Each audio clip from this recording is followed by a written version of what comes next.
53. Asoka, kira-kira 300 sebelum Masehi sampai 332 sebelum Masehi. Asoka mungkin raja yang paling penting dalam sejarah India, merupakan penguasa ketiga dari dinasti Mauryan dan cucu dari pendirinya, Chandragupta Maurya.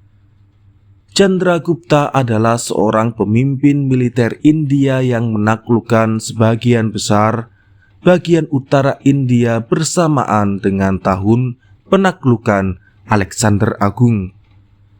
Kesuksesan Chandragupta memantapkan berdirinya imperium pertama dalam sejarah India. Tahun kelahiran Asoka tidak diketahui, mungkin sekitar tahun 300 sebelum Masehi.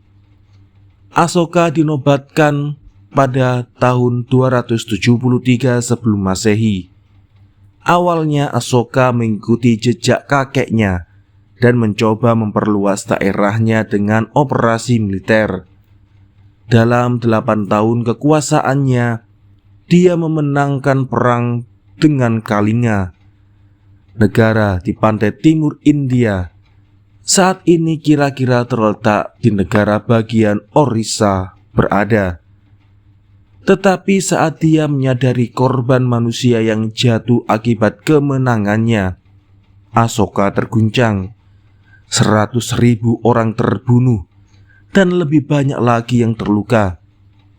Masih dipenuhi rasa kaget dan penyesalan, Asoka memutuskan untuk tidak melanjutkan penaklukan militer India dan berbalik menentang segala bentuk peperangan.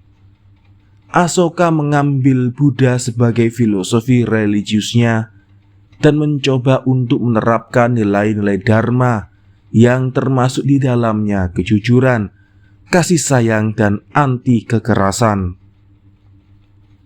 Di tingkat pribadi, Asoka berhenti berburu dan menjadi vegetarian. Yang lebih penting adalah berbagai kebijakan manusiawi dan politis yang diambilnya. Asoka mendirikan rumah sakit dan perlindungan binatang, mengurangi hukum yang keras, membangun jalan, dan mempromosikan irigasi. Dia bahkan menunjuk pejabat pemerintah khusus yang dikenal sebagai petugas Dharma, yang bertugas memberitahukan orang-orang dalam kesalehan dan mendorong hubungan antara manusia yang bersahabat. Semua agama diberikan toleransi, tetapi Asoka secara khusus menganjurkan Buddha.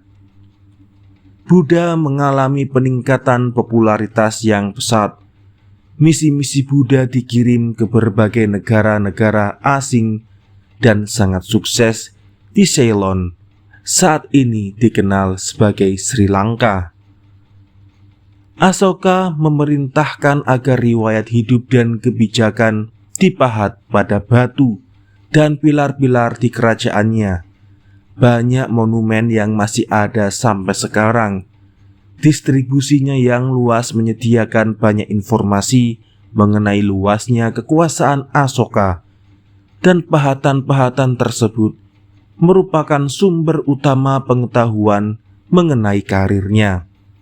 Kebetulan, pilar-pilar ini juga dianggap sebagai karya seni yang hebat. Dalam waktu 50 tahun setelah kematian Asoka, Imperium Mauryan tumbang dan tidak pernah bangkit.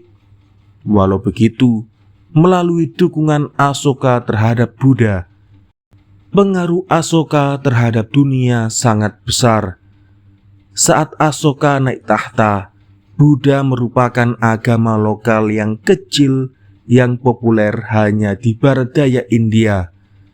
Saat Asoka mangkat, pemeluk Buddha telah meluas ke seluruh India dan menyebar ke negara-negara tetangga. Asoka, di samping Gautama, bertanggung jawab terhadap berkembangnya Buddha menjadi agama utama dunia.